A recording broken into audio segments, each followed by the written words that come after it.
नर्मदे हर दोस्तों, आप सभी प्यारे मित्रों का हमारे चैनल रेवा दर्शन पर संध्याकालीन दर्शन में स्वागत है। आप हमेशा की तरह मां नर्मदा के दर्शन करते हैं और हमारे भाई सत्या भाई फौजी, जिन्हें आप भली भांति जानते हैं, जिन्होंने आज और कल पिछले 2-3 दिनों में एक पुण्य का बहुत बड़ा काम किया। अशोक भाई, जो हमने सोशल मीडिया के माध्यम से सभी ने शेयर देखने किया को है। मिला है। तो भाई, आपके इस पुनीत और पावन कार्य को हम प्रणाम करते हैं, हमारी टीम प्रणाम करती है। रेवा दर्शन आज आपको विशेषकर हमने अपने चैनल पर बुलाया है और हमारे साथ में डॉक्टर साहब प्रीतम जी गुर्जर, जो कि नेमावर में ही यहाँ पर सेवाएं देते हैं, खासकर परिक्रमा वासियों को निःशुल्क सेवा देते हैं। और अशोक भाई को आप बहुत अच्छे से जानते हैं, माई सेवा संस्था के संस्थापक हैं और जो आज करा रही है, तो ये उन्हीं की कृपा है। बिल्कुल कृपा तो है। और जिस नदी में मैं पानी डाल रहा हूँ, वो नदी में जब से पैदा हुआ हूँ, उस नदी से मैंने फसलों की सिंचाई की है, उसी नदी से आज तक करते आ रहे हैं। तो तेरा तुझको अर्पण, मैं तो उसको एक बूंद मात्र समर्पित कर रहा हूँ। मेरी कोई ना तो क्षमता है, ये सब उसी की कृपा है। तो बस मैं छोटा सा प्रयास ही आ सकता है, लेकिन चाहते हैं कि दर्शन हो जाए, तो उसके लिए हम आपको बहुत बहुत साधुवाद करते हैं। साथ ही अशोक भाई, जो कि निरंतर माई की सेवा में लगे हुए हैं, स्वच्छता अभियान में, उनको भी बहुत बहुत साधुवाद।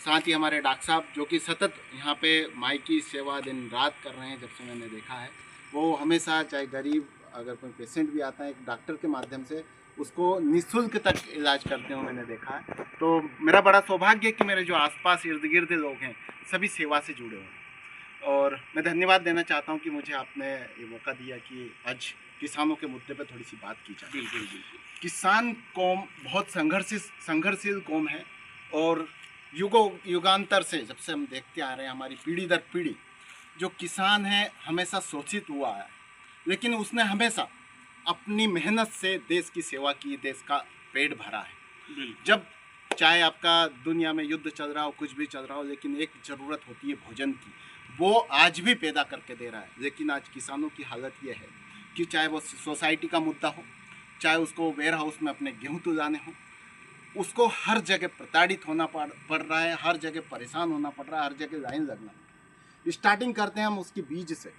जब वो बीज लेने जाता है, तो मार्केट में इतने छद्म रूप से बीज का एक नेटवर्क फैला रखा है कि उसको वहाँ पे ठगा जाता है, बुरी तरह से ठगा जाता है बीज के नाम पे। तो एक वहाँ से उसका शोषण शुरू होता है। उसके बाद आता है दवाई के ऊपर। तो दवाई में भी आज हजारों कंपनियां, कुछ नकली के नाम पे, कुछ कर, अगर दवाई व्यापारी के पास जाएगा तो उसको ज़रूरत है एक दवाई की, उसको 4 पकड़ा दी जा रही है। भोला भाला किसान शुरू से ही रहा है। एक किसान और एक जवान, दोनों सतत देश की सेवा कर रहे हैं। और अगर हम सही पूछें तो आज अगर एक 10 एकड़ वाला किसान है, उसकी प्रॉपर्टी की कीमत 3 करोड़ बनती है। एक व्यापारी अगर 10 लाख लगाता तो वो सोचता है कि मेरे को कम से कम 20,000 रुपये महीने मिले, लेकिन उसके पास आज 3 करोड़ की प्रॉपर्टी होके उसको 3,000 मिलना मुश्किल हो रहा है। हम अब जब दवाई से आते हैं, तो उसके बाद आता है जब वो सारा कुछ कर लेता है, इतना संघर्ष करने के बाद, प्राकृतिक का संघर्ष करने के बाद, जब वो उत्पादन करता है, फसल उत्पाद करता है, तो उसको रेट नहीं मिल पाते हैं। उसको रेट के लिए संघर्ष करना पड़ता है, चाहे वो सब्जी किसान हो, फल किसान हो, या फसल उत्पादन करने वाला किसान हो। उसका जो मेन जो कमाई है, उसको बिचौलिए लेके चले जाते हैं। चाहे वो मंडी में जाएगा, चाहे सोसाइटी में जाएगा, हर जगह अगर वो सब्जी लेके जाता है, जो मार्केट में आप 80 रुपये केजी सब्जी खरीद रहे हैं, उसको 20 रुपये नहीं मिल पाता है। ये भी एक दर्द है। तो मैं आजकल जो किसान है, सरकार अपने स्तर पर जो करेगी नहीं करेगी, क्योंकि आपने देख रहा, हमने कई सरकारें बदलते हुए देख ली है, सिर्फ आश्वासन ही आश्वासन मिल रहा है।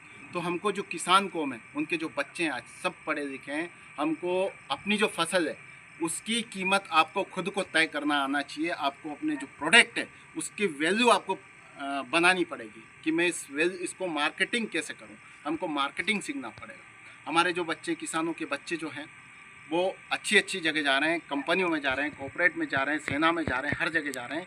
लेकिन अब उनको साथ ही ये ज़रूरत है कि मेरी किसान कौम के लिए मैं क्या कर सकूँ, ये ध्यान देने की ज़रूरत है। ये सब्जेक्ट बहुत बड़ा है, उस पर ज़्यादा बोलने के लिए लंबा समय चाहिए, क्योंकि इसकी मर्यादा है चैनल्स की, इसलिए ज़्यादा नहीं बोलूँगा। लेकिन मैं सरकार को भी बोलना चाहता हूँ कि किसानों को नज़रअंदाज ना करें। किसानों को नज़रअंदाज ना करें। वो बहुत मेहनत करके आज देश को इस स्तर पर ला रहे हैं कि आज हम सरप्लस यहाँ पैदा करके दे रहे हैं, हम एक्सपोर्ट कर रहे हैं, और सरकार कुछ नहीं दे पा रही। हमें एमएसपी तक नहीं मिल पा रहा है। जो कि मिनिमम सपोर्ट प्राइस की सरकार तय करती है, कम से कम किसानों को वो मिले। हमें नहीं चाहिए कोई सब्सिडियाँ, मत दो किसानों को सब्सिडी किसी, लेकिन उनको कीमत दो, उनकी फसलों की कीमत दो, वो कमा भी खाएगा और देश का भी पेट भरेगा। हर जगह चाहे कॉरपोरेट में जब अगर नुकसान होता है तो सरकारें वहाँ पे कर्ज माफ़ करती है, उनका लोन माफ़ करती है, उनको रिलीज पैकेज देती है, लेकिन किसानों को क्या दे रहे हैं? कुछ नहीं दे रहे हैं। उसको चाहे खाद की लाइन में लगना हो, चाहे उसको दवाई के लिए लगना हो, चाहे उसको बेचने के लिए लगना हो, तो हर जगह किसान हमारे परेशान हैं। तो मैं निवेदन सरकार और जो भी बैठे हैं प्रशासन में कि आप किसानों के बारे में सोचें, और युवाओं से भी ये निवेदन है कि जो अपने प्रोडक्ट हम जब फसल उत्पादन कर रहे हैं उसकी कीमत के लिए प्रयास करें, उसको प्रोसेस करने की कोशिश करें, उसको पैकेजिंग करें। आज जो मक्का हम 1000 रुपये कुंटल में बेच रहे हैं, वही मक्का प्रोसेस होकर तुम्हारे पास 1000 रुपये किलो में आ रही है। तो इसका हमको ध्यान रखना है, हमको हर स्तर पर काम करने की ज़रूरत है। नर्मदे हर, जय हिंद जय भारत। बाकी रामानंद जी आप आगे। बहुत बहुत धन्यवाद सत्तू भाई और डॉक्टर साहब अशोक भाई। आज हमारे सत्तू भाई ने किसानों के हित में जो सरकार से बातें की है और किसानों को भी समझाया उस मुद्दे पर कि क्वालिटी बनाना पड़ेगी, हमको खुद की क्वालिटी मेंटेन करके चलना पड़ेगा, हमारी चीज़ को समझना पड़ेगा, परखना पड़ेगा, तभी हमको हमारे जो अनाज है उसका मूल्य भाव सरकार के द्वारा या व्यापारियों के द्वारा मिलेगा।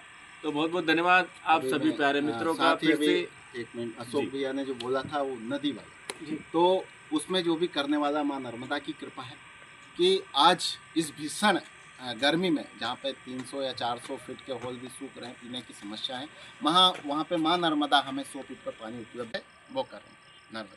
बहुत बहुत धन्यवाद सत्तू भाई।